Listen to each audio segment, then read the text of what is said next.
بسم اللہ اولہ و آخرہ۔ پچھلی نشست میں جو گفتگو چل رہی تھی وہ فہم قرآن کے ضمن میں کچھ بنیادی اصول کہ جنہیں اگر پیش نظر رکھا جائے تو سہولت ہو جائے قرآن کے سمجھنے میں۔ 5 چیزیں بیان ہو چکی تھیں۔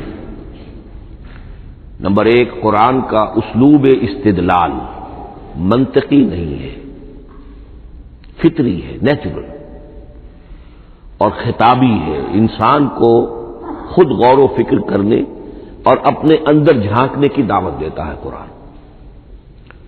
ثانیاً، قرآن مجید کی آیات میں تقسیم ہے محکمات اور متشابہات، اور سورہ آل عمران میں جہاں اس کا ذکر ہے فرما دیا گیا ہے کہ اہل ایمان کا شیوہ یہ ہونا چاہیے کہ وہ محکمات پر اپنی توجہ کو مرکوز رکھیں اور متشابہات کے بارے میں اجمالی طور پر یقین رکھیں کہ اللہ کی طرف سے ہے، یقیناً حق ہے، چاہے وہ ہماری سمجھ میں آئی ہے یا نہیں آئی۔ لیکن اس میں جو ایک براڈ تقسیم ہے وہ یہ کہ آیات الاحکام سب کی سب محکمات ہیں مستقل، اور عالم غیب، عالم آخرہ، عالم برزخ، عالم ارواح، عالم ملائکہ، اس کے تمام امور مستقل طور پر متشابہات میں سے ہے۔ البتہ ایک تیسری کیٹیگری ہے کہ جو سائنٹیفک فینومینا کے ضمن میں ہو سکتا ہے کہ ایک شے آج متشابہات میں ہو، کل وہ محکمات میں داخل ہو جائے، جبکہ انسانی علم جو ہے وہاں تک پہنچ جائے اور اس کا ادراک کر سکے۔ نمبر 3، تفسیر زیادہ تر لفظی طور پر اور نحو اور صرف سے بحث کرتی ہے، تعویل کا مقصد ہے اصل مدلول تک پہنچنے کی کوشش کرنا۔ نمبر 4، تعویل میں عام اور خاص کانٹیکسٹ میں، زمان و مکان کے خاص کانٹیکسٹ میں جب قرآن نازل ہوا تو کسی آیت کا کیا اصل مفہوم تھا جو سمجھا گیا۔ اس میں شان نزول کی روایات کو بھی اہمیت حاصل ہوگی۔ لیکن چونکہ قرآن مجید صرف اس دور کے لیے یا اس علاقے کے لوگوں کے لیے ہدایت نامہ بن کر نہیں آیا تھا، بلکہ پوری نوع انسانی کے لیے تابد الآباد، لہذا اسی میں وہ مضمر ہے، اس میں وہ ہدایت مضمر ہے۔ یہ تعویل عام کر کے آیت کے الفاظ، ان کا در و بست اور آیت کا سیاق و سباق اس کے حوالے سے، اور القرآن یفسر بعضہ بعضا کے حوالے سے یقیناً جو ہے اس میں ابدی ہدایت جو مضمر ہے وہ بھی حاصل کی جا سکتی ہے۔ نمبر 5، تذکر اور تدبر کا فرق۔ یہ دونوں الفاظ قرآن کے ہیں۔ تذکر کے لیے 4 مرتبہ اللہ نے سورہ قمر میں چیلنجنگ انداز میں فرمایا ہے وَلَقَدْ يَسَّرْنَا الْقُرْآنَ لِلذِّكْرِ فَهَلْ مِن مُّدَّكِرٍ۔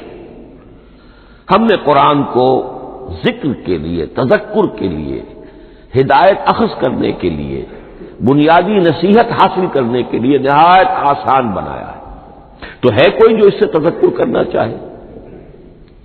اس تذکر بالقرآن کے لیے صرف یہ کافی ہے کہ انسان عربی زبان سے اتنا واقف ہو کہ اس کا ایک براہ راست مفہوم سمجھتا چلا جائے، اور دوسری شرط لازم ہے نیت کی درستی، طلب ہدایت پیش نظر ہو، اپنے علم کی دھوس جمانا جو ہے وہ مقصود نہ ہو، تو قرآن مجید سے تذکر حاصل ہو جائے۔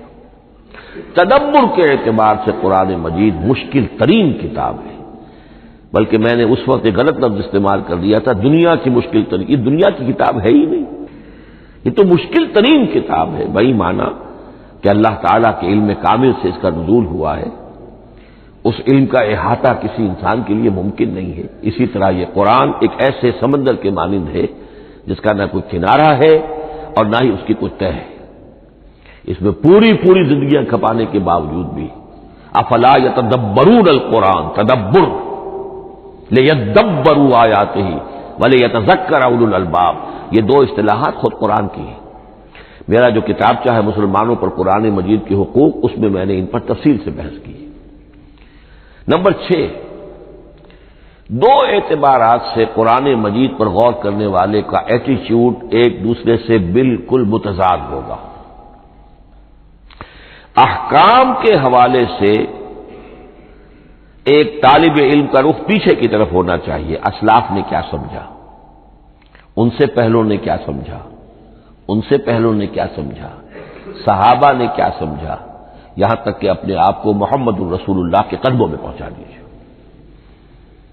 دین کا عملی پہلو، حلال اور حرام، جائز و ناجائز، یہ چیزیں آپ کو، یہ نہیں کہ آپ کو نئے زمانے کی وہ جو بھی ریسرچ ہو اس کے حوالے سے اور نئے زمانے کے سائنسی جو حقائق ہیں ان کے حوالے سے بات کریں.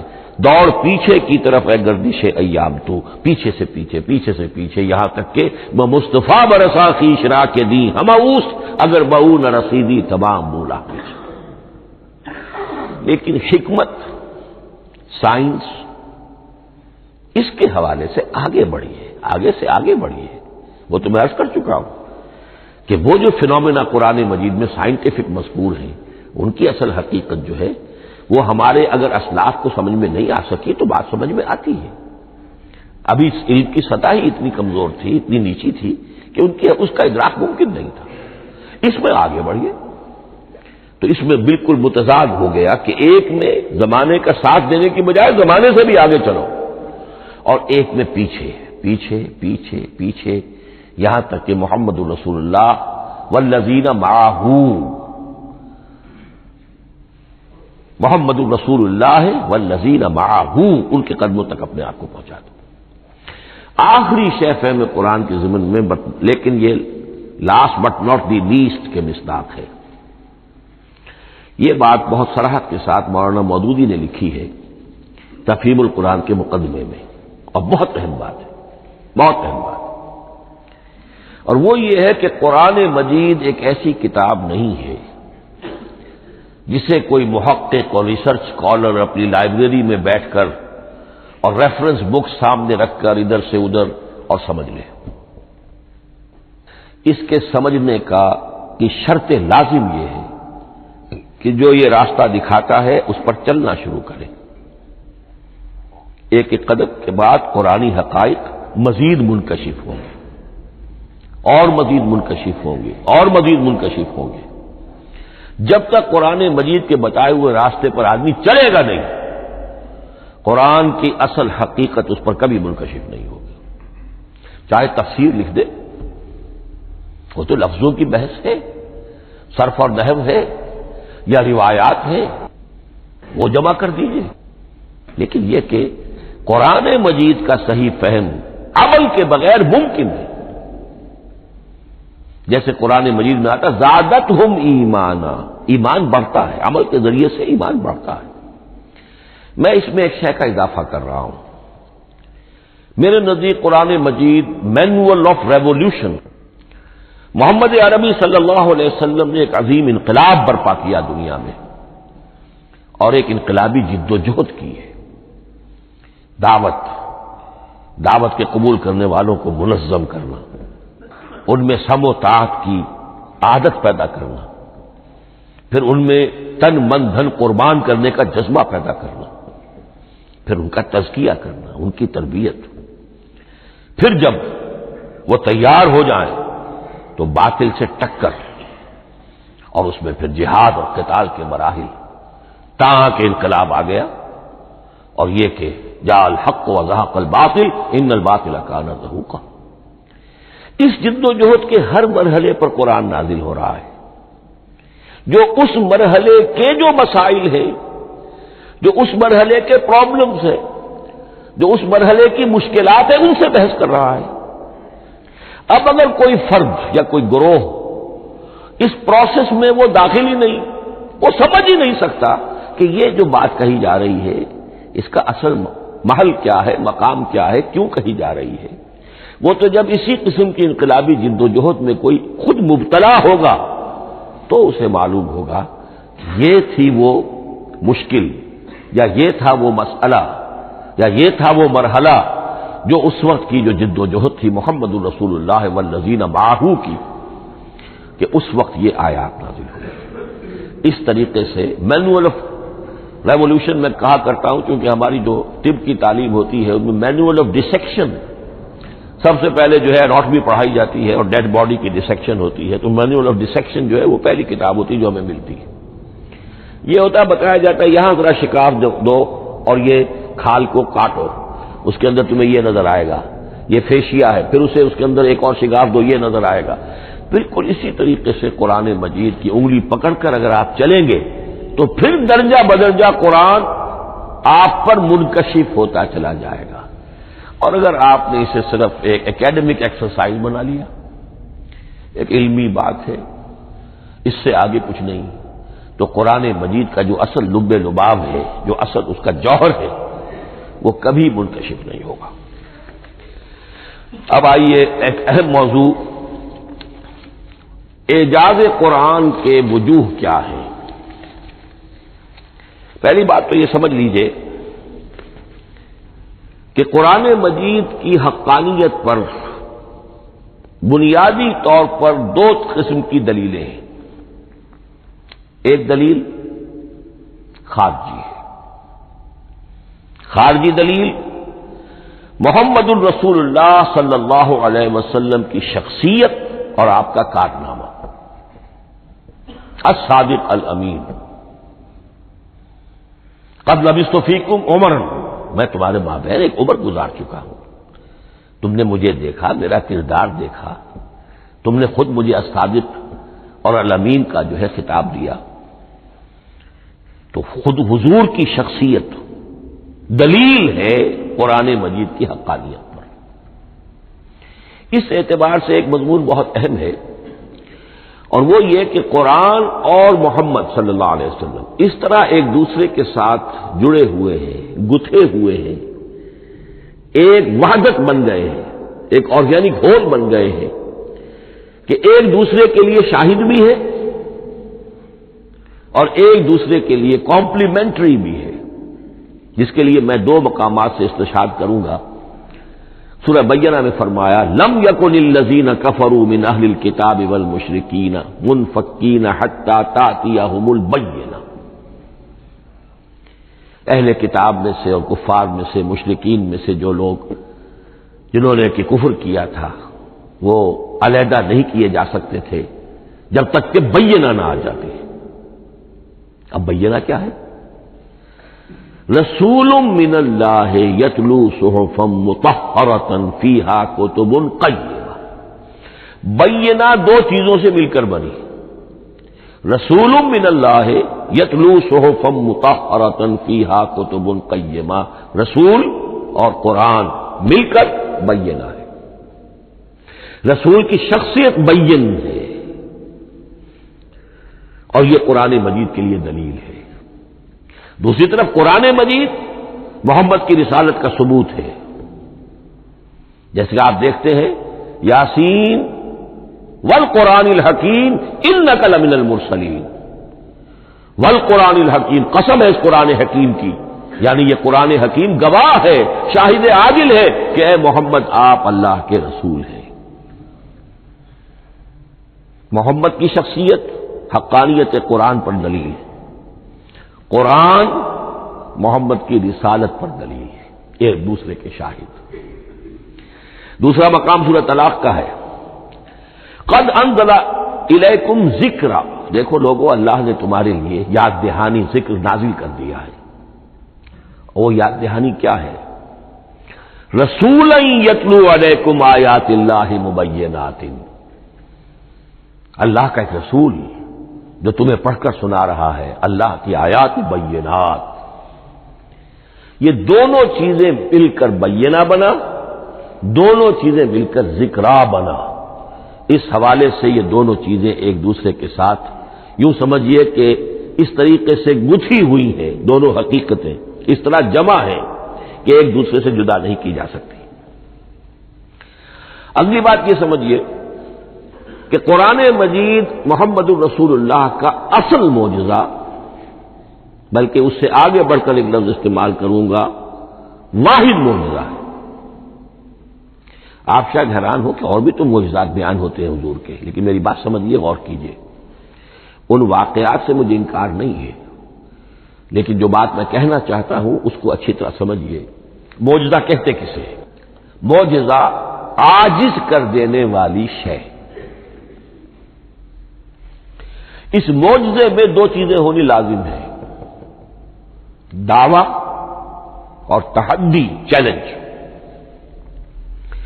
جبکہ کوئی خرق عادت کوئی شے پیدا ہو جائے، خرق عادت اسے کہتے ہیں کہ فزیکل لا ایک ہے، پانی، واٹر کیپس اٹس سرفیس، حضرت موسیٰ کا عصا اس پر لگا اور سمندر پھٹ گیا، خرق عادت ہے، یعنی جو عادی قانون ہے، عام طور پر جو قوانین طبعیہ ہیں ان کا پھٹ جانا، ختم ہو جانا، ٹوٹ جانا، اور کسی حقیقت کا اس میں سے ظاہر ہو جانا جو ان فزیکل لاز کے خلاف۔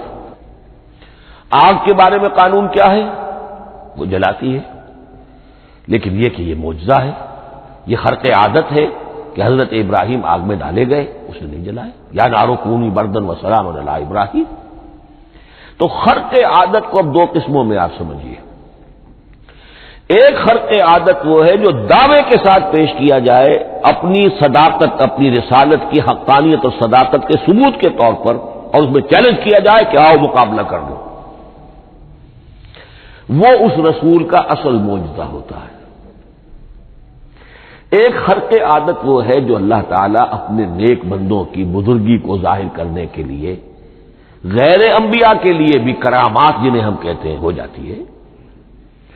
بہت سے صحابہ سے وہ کرامات ثابت ہے۔ حضرت عمر رضی اللہ تعالی عنہ کو شام کا میدان جنگ دکھا دیا گیا، یا ساریۃ الی الجبل کے الفاظ آپ نے فرمائے۔ ابھی تو ٹیلی ویژن کہیں نہیں تھا، ابھی یہ سارے وسائل و ذرائع موجود نہیں تھے، یہ خرق عادت ہے۔ غیر نبی کے لیے اسے ہم کہیں گے کہ یہ کرامات ہے۔ نبی کے لیے لفظ معجزہ اختیار کر لیا جاتا ہے، لیکن معجزہ اس کو نہیں کہنا چاہیے، اصل میں یہ بھی نبی کے لیے کرامات کے درجے کی شے ہے جو اس سے بلند ہے۔ معجزہ وہ ہے جسے کوئی نبی دلیل کے طور پر پیش کرے اور اس پر چیلنج کرے کہ آؤ اور مقابلہ کرو۔ مثلا حضرت موسیٰ علیہ السلام کو دو معجزے دیے گئے، اور اس میں سے جو سانپ بن جانا تھا لاٹھی کا، وہ معجزہ ہے جس پر چیلنج بھی آیا اور ساحروں سے مقابلہ بھی کیا، اور ساحر شکست کھا گئے، عاجز آ گئے۔ القی السحرۃ ساجدین، وہ سارے جادوگر جو ہیں فوری طور پر بے اختیار سجدے میں گر گئے۔ آمنا برب موسیٰ و ہارون، ہم ایمان لے آئے موسیٰ اور ہارون کے رب پر۔ یہ معجزہ ہے۔ اس معنی میں محمد الرسول اللہ صلی اللہ علیہ وسلم کا معجزہ صرف قرآن حکیم۔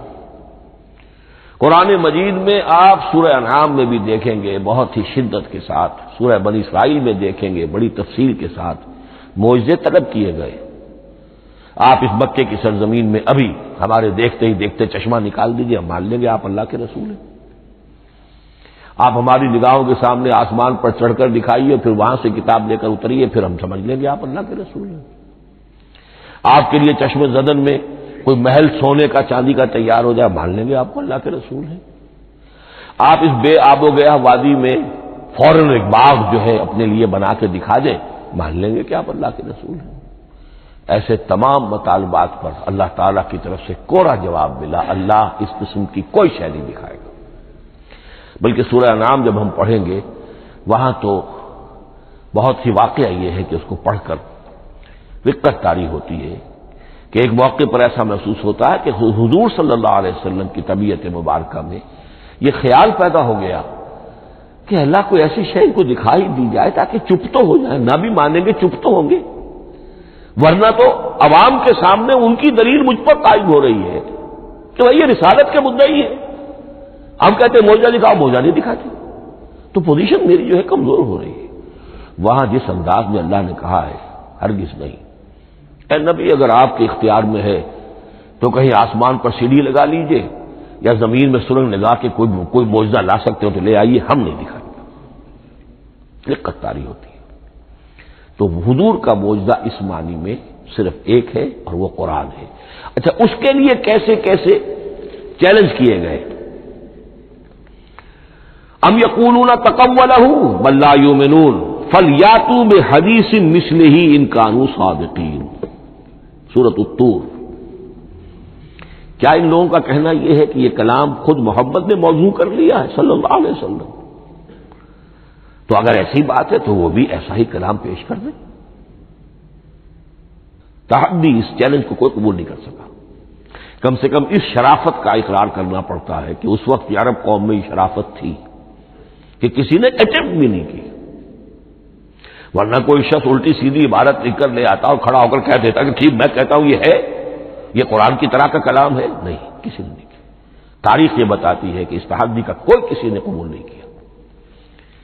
اسی طرح فرمایا سورہ بنی اسرائیل میں قل لئن اجتمعت الانس والجن على ان ياتوا بمثل هذا القرآن لا ياتون بمثله ولو كان بعضهم لبعض ظهيرا۔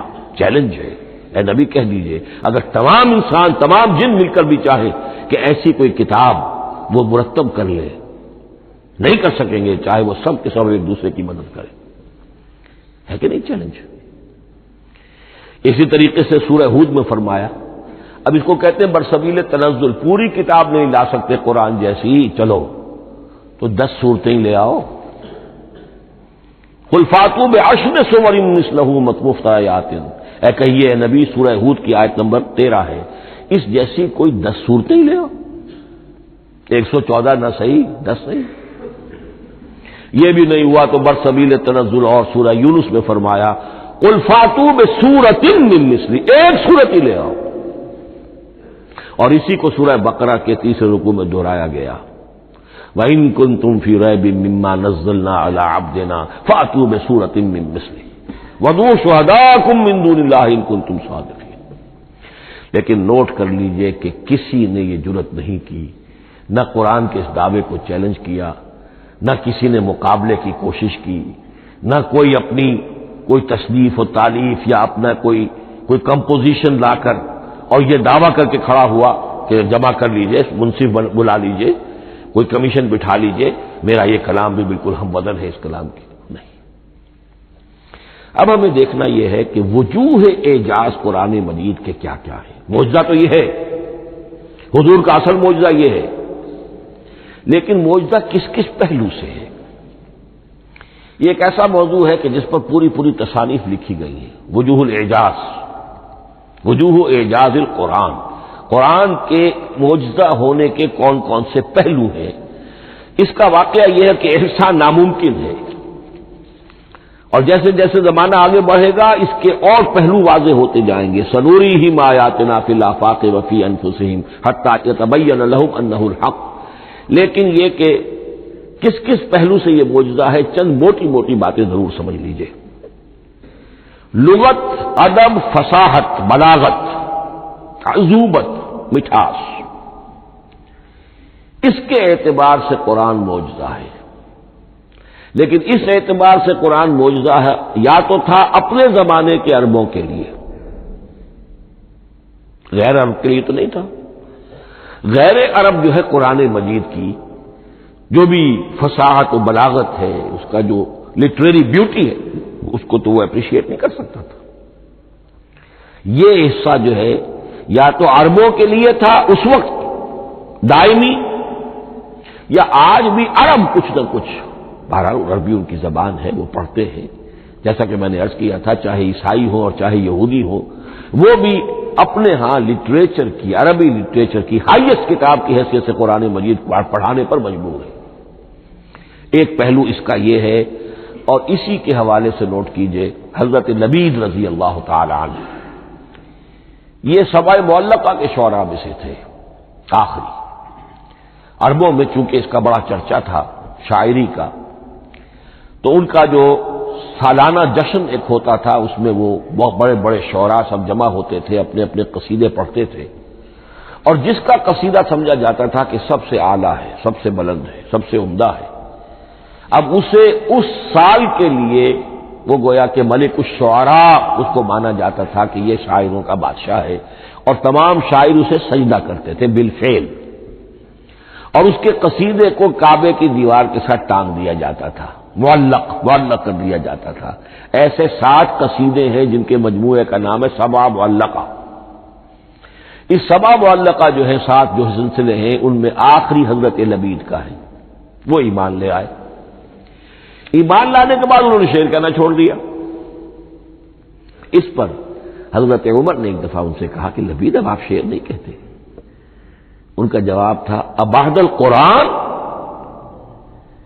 کیا قرآن کے بعد بھی کسی کے لیے کوئی موقع ہے کہ وہ کچھ کہنے کی کوشش کرے؟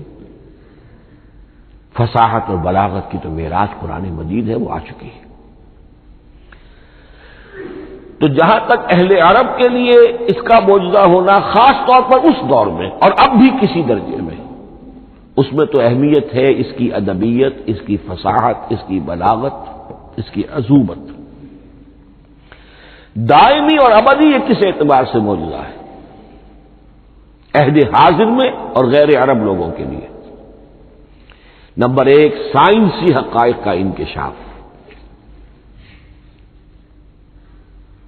جس طریقے سے کہ یہ سائنسی حقائق منکشف ہوتے چلے جا رہے ہیں ابدی طور پر، میں ڈاکٹر مورس بکائی کا حوالہ دے چکا ہوں اور پروفیسر ڈاکٹر کیتھل مور کا حوالہ دے چکا ہوں، ان کو ذہن میں رکھیے۔ سنریہم آیاتنا فی الآفاق وفی انفسہم حتی یتبین لہم انہ الحق۔ نمبر دو، حضور کا وہ کارنامہ کہ آپ نے ایک عظیم انقلاب برپا کر کے دکھایا اور وہ نظام قائم کر کے دکھایا کہ جس سے بہتر، جس سے عادلانہ، جس سے زیادہ منصفانہ کوئی نظام دنیا میں نہ آج تک قائم ہوا ہے اور نہ اس کی کوئی دوسری نظیر پیش کی جا سکتی۔ یہ ہے سب سے بڑا معجزہ، اور معجزہ ہوا قرآن سے۔ اتر کر حرا سے سوئے قوم آیا اور ایک نسخہ کیمیا ساتھ لایا۔ یہ سارا معجزہ، جیسا کہ میں نے شروع میں عرض کیا ہے، محمد اور قرآن دونوں مل کر بینہ بھی ہے تو رسول من اللہ یتلو صحفا مطہرۃ فیہا کتب قیمہ قد انزل الیکم ذکرا رسولا یتلو علیکم آیات اللہ مبینات۔ یہ معجزہ جو ہے جس کے حوالے سے دنیا میں بڑی بڑی شخصیات نے شہادت دی۔ ایم این رائے اس صدی کا ایک بہت بڑا انقلابی شخص، کمیونسٹ انٹرنیشنل کا رکن، اس صدی کی ابتدا میں جو شعلہ تھا، جو غلغلہ تھا، جو ولولہ تھا بولشوک ریولوشن کا، اور جو دنیا کے اندر ایک دھوم مچ گئی تھی، اس کو ذہن میں رکھیے۔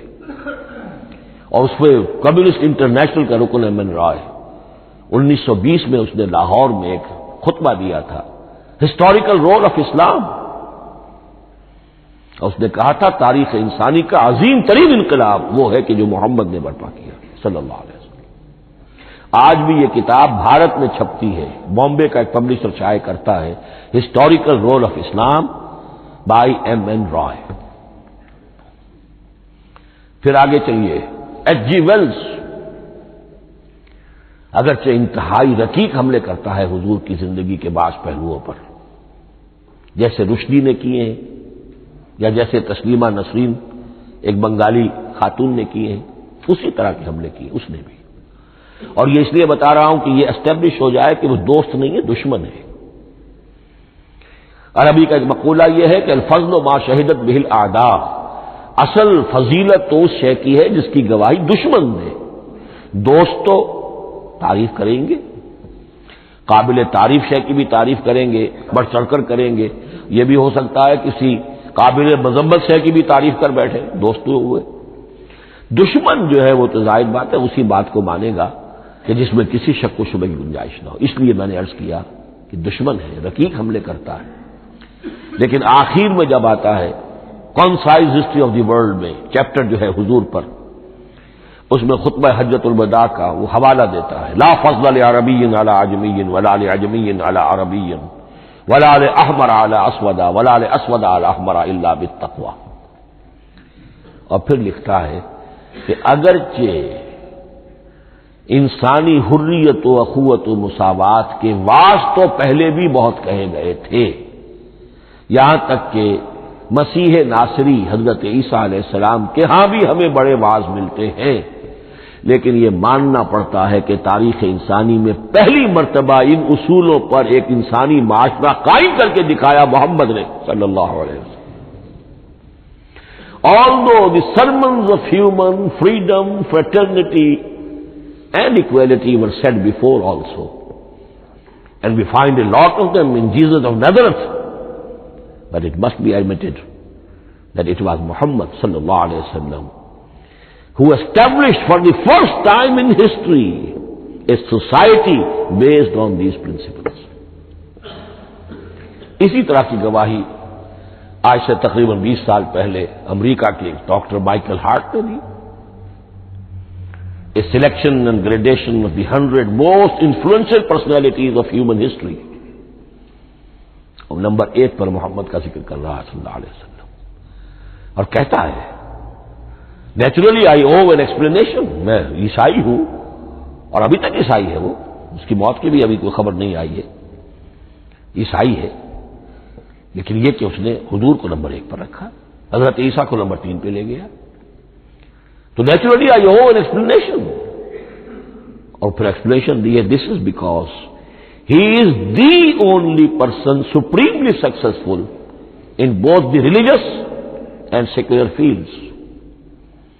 یہ دونوں میدان جو ہے مذہب اور روحانیت، اور دوسری طرف سیاست اور حکومت اور ریاست، ان دونوں میدانوں میں بیک وقت انتہائی کامیاب انسان صرف ایک ہے، اور وہ محمد ہے صلی اللہ علیہ وسلم.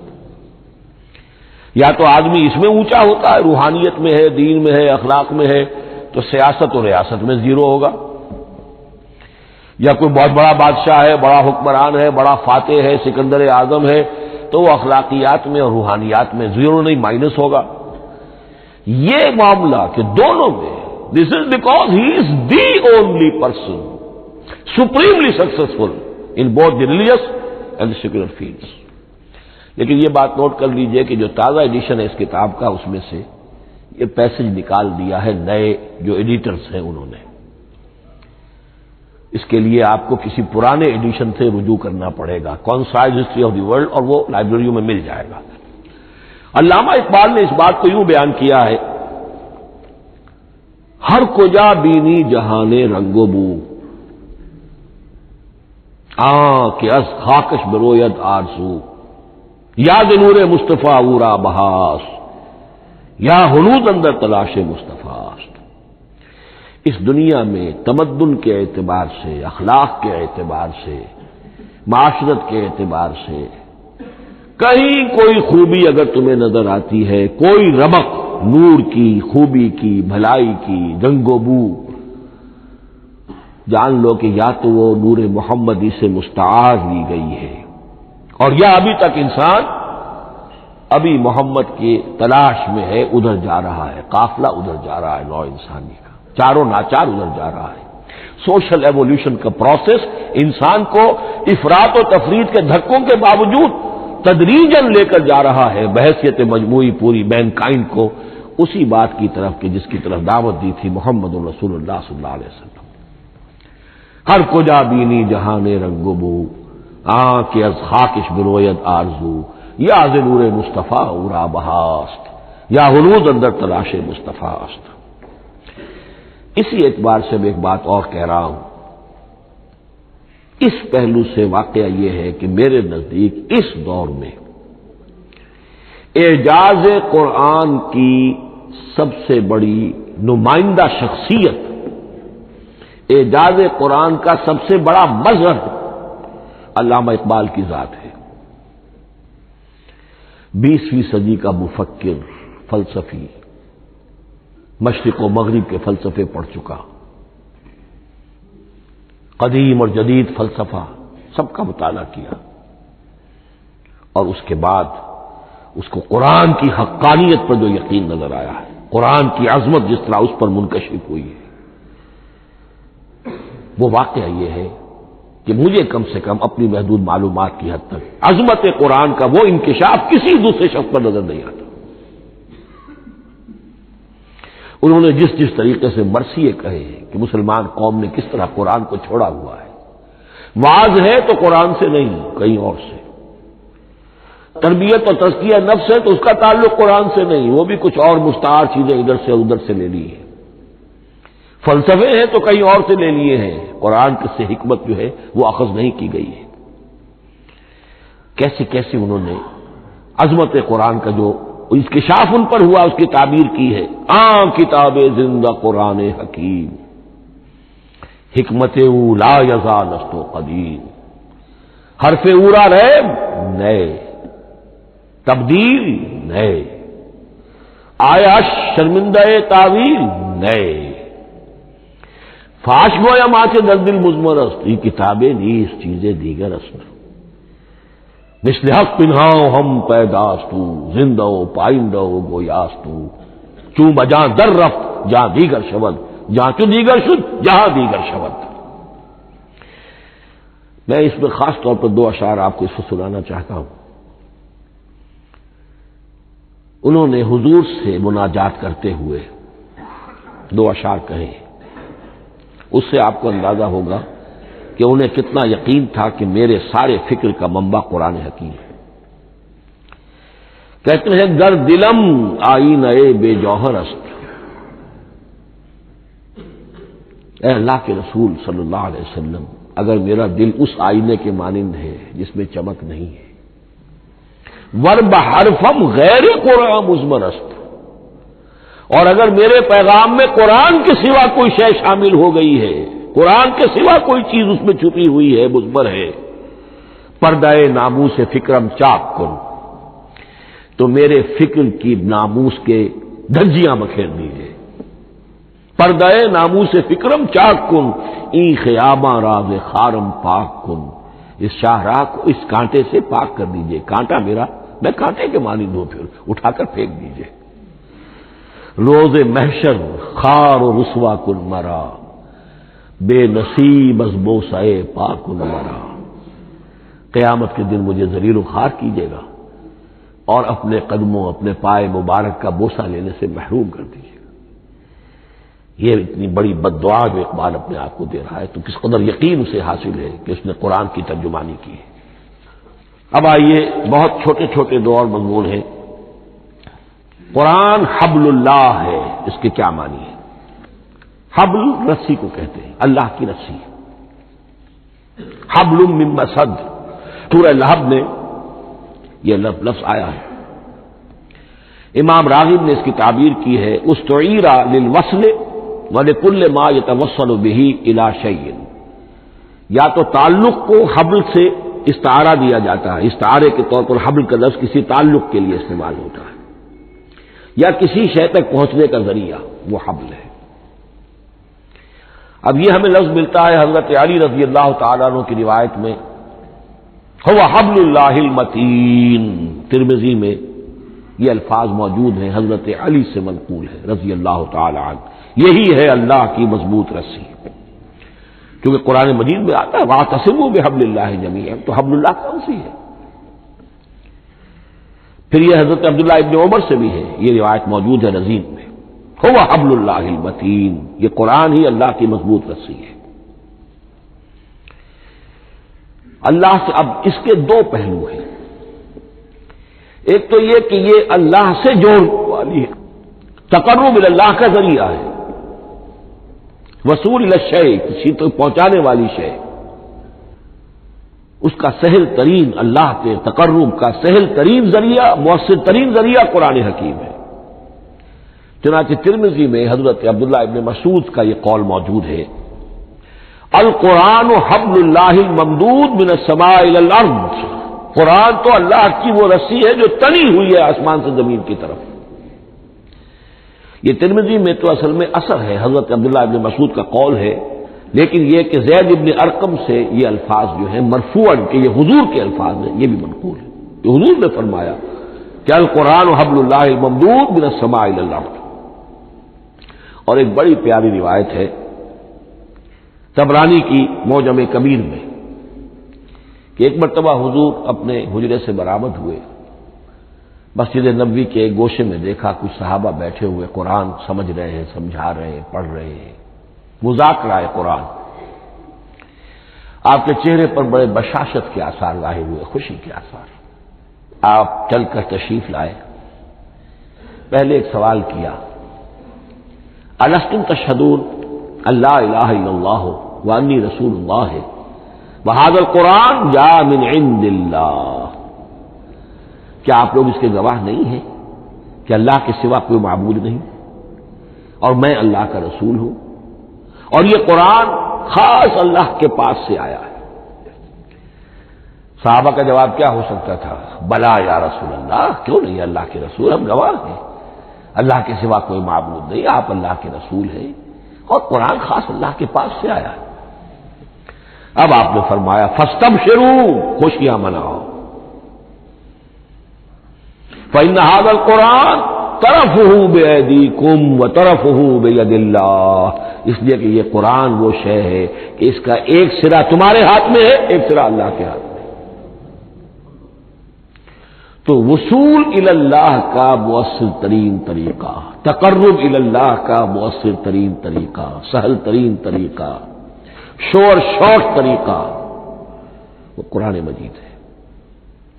اس اعتبار سے بھی کہ ہے یہ اللہ کی صفت، یہ ہم بحث کر چکے ہیں پہلے، اللہ کا کلام ہے، کلام صفت ہوتی ہے، اور صفت لا عین ولا غیر، یہ قرآن اللہ کا غیر نہیں ہے، ہم سمجھ نہیں سکتے، لیکن یہ کہ ہر صفت جو ہے وہ تو در حقیقت نہ عین ہے نہ غیر ہے۔ دوسری طرف یہی قرآن جو ہے حبل اللہ اس معنی میں بنتا ہے کہ مسلمانوں کو باہم جوڑنے والی شے،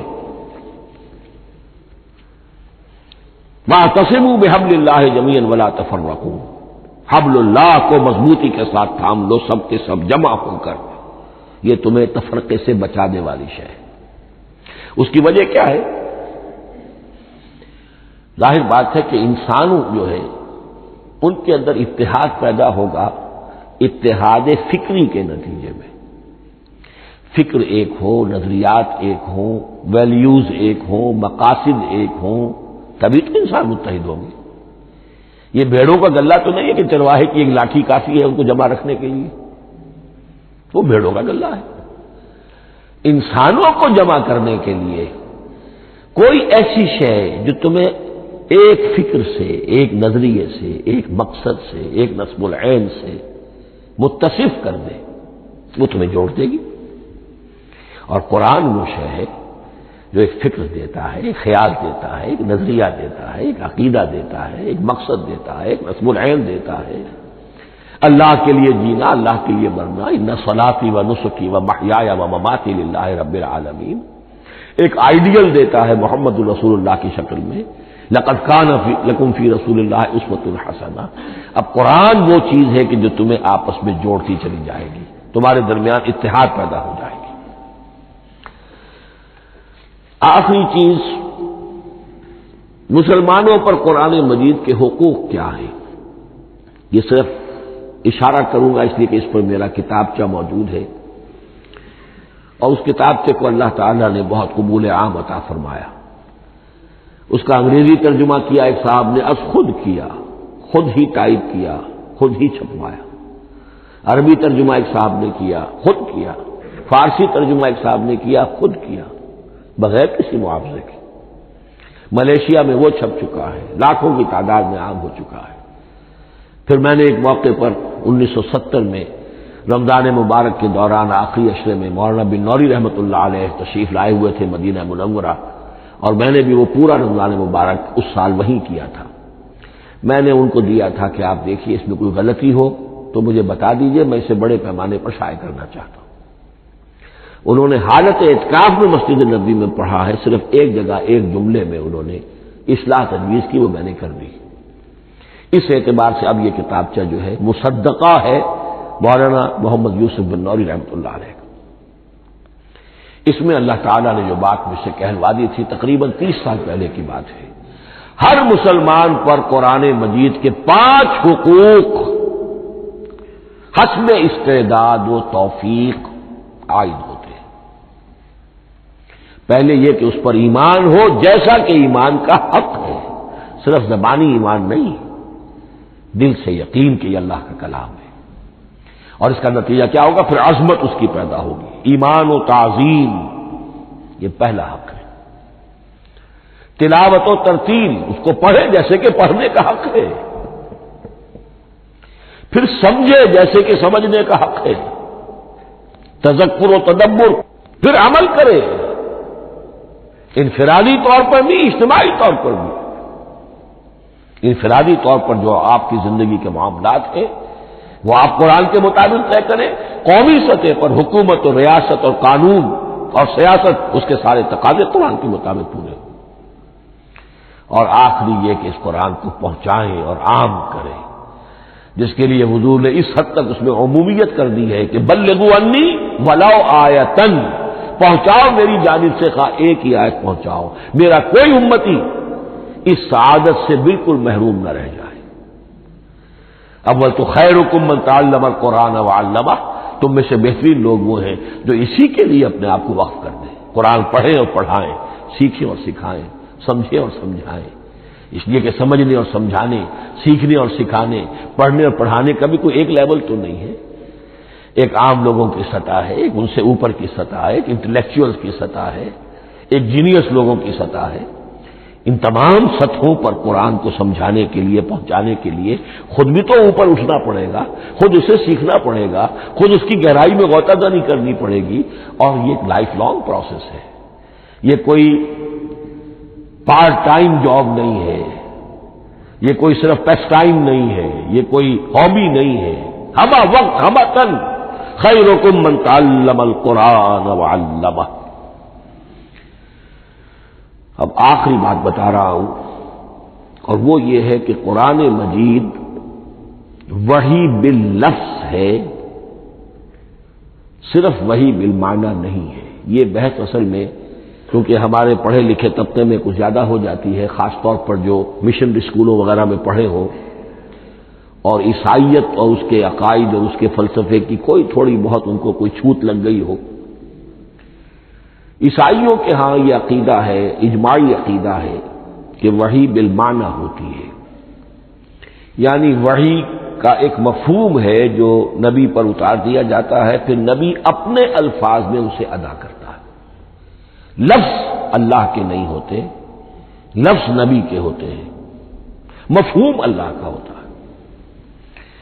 ان کے لیے مجبوری یہ ہو چکی ہے جس کی وجہ سے انہیں یہ عقیدہ اپنانا پڑا کہ کوئی ایک انجیل ہے ہی نہیں، 104 انجیلوں میں سے وہ انہوں نے 4 سلیکٹ کی تھی کینونیکل گاسپلز، باقی جو ہیں وہ اب وہ ان کو مستند نہیں مانتے، اپوکریفل کہتے ہیں۔ اور میں نے ایک مرتبہ ایک پادری صاحب سے، مسٹر وائٹ ہوتے تھے منٹگومری میں نے ان سے پوچھا which one of them is Bible, یہ متی اور یہ لیوک اور مارکس اور جان، ان میں سے کون سی بائبل کون سی ہے؟ تو اس نے جواب دیا none of them is Bible, Bible is in them, ان میں سے کوئی ایک بھی مشخص طور پر، معین طور پر بائبل نہیں ہے، بائبل ان میں ہے بحیثیت مجموعی۔ لہذا ان کے لیے یہ عقیدہ جو ہے وہ لازم سا ہو گیا۔ ہمارے ہاں بھی بعض فلاسفہ نے اس قسم کی باتیں کی ہے کہ جن سے یہ دھوکہ لگتا ہے، لیکن میں خاص طور پہ چونکہ علامہ اقبال کا تذکرہ میں نے آج کیا ہے، اسی حوالے سے میں ان کا ایک واقعہ بیان کرنا چاہتا ہوں۔ ایف سی کالج لاہور کے پرنسپل تھے ڈاکٹر یوئنگ، ایک دعوت تھی، اس میں علامہ بھی تھے، وہ بھی تھے۔ تو ڈاکٹر یوئنگ نے کہا، وہ بڑا فلسفی تھا، کہ ڈاکٹر اقبال ہم نے سنا ہے کہ آپ بھی وحی باللفظ کے قائل ہیں، آپ جیسا پڑھا لکھا شخص، عالم دانا۔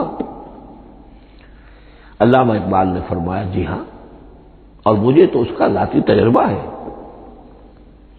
مجھ پر تو جو شعر نازل ہوتے ہیں وہ الفاظ میں ڈھلے ہوئے ہوتے ہیں، میں ان میں تبدیلی کرنا چاہوں تو نہیں کر سکتا۔ تو اگرچہ اس سوال اس جواب کو ہم کہیں گے کہ یہ الاجوبۃ المسکتہ، مسکت چپ کر دینے والا جواب تھا کہ جو علامہ اقبال نے دیا، لیکن ذہن میں رکھیے یہ کہ جو وحی باللفظ ہے وہ ختم ہو چکی محمد رسول اللہ صلی اللہ علیہ وسلم پر، وحی رسالت وحی باللفظ ہے، وہ ختم ہو چکی۔ البتہ الہام، کشف، رویا، القاء، یہ وحی بالمعنی ہے، یہ کوئی ایک شے ہے جو دل میں ڈال دی جاتی ہے، اس کے دروازے آج بھی کھلے ہوئے ہیں۔ اور یہ جان لیجئے قرآن مجید کی حقانیت کا جو اصل ثبوت ہے وہ یہ ہے کہ آپ اسے اپنے باطن کے اندر محسوس کریں۔ یہ جو باطنی تجربہ علامہ اقبال نے کہا ہے کہ انسان اپنے باطن میں محسوس کرے کہ ہاں یہ بات ہے، ٹھیک ہے، اس کے لیے کہ علامہ ابن قیم رحمۃ اللہ علیہ کا قول ایسا ہے، بڑا پیارا قول ہے قرآن کے کچھ پڑھنے والے ایسے ہیں جب قرآن کو پڑھتے ہیں تو یوں محسوس کرتے ہیں کہ ہم مصحف سے نہیں پڑھ رہے، لوح قلب سے پڑھ رہے ہیں، ہمارے دل پر لکھا ہوا قرآن موجود ہے، یعنی ہماری فطرت، ہمارے اندر کی کوئی حقیقت ہے جو سرٹیفائی کر رہی ہے، توثیق کر رہی ہے، اٹیسٹ کر رہی ہے کہ ہاں یہ ٹھیک ہے۔ اور اس کی وجہ کیا ہے؟ ہماری روح اور اس قرآن کا منبع وہ ایک ہی ہے، وہ ذات باری تعالی ہے، یہ کلام اللہ ہے، اور ہماری روح امر اللہ۔ یسألونک عن الروح قل الروح من امر ربی وما اوتیتم من العلم الا قلیلا۔ بس میں اسی پر اکتفا کر رہا ہوں۔ بارک اللہ لی ولکم فی القرآن العظیم ونفعنی وإیاکم بالآیات والذکر الحکیم۔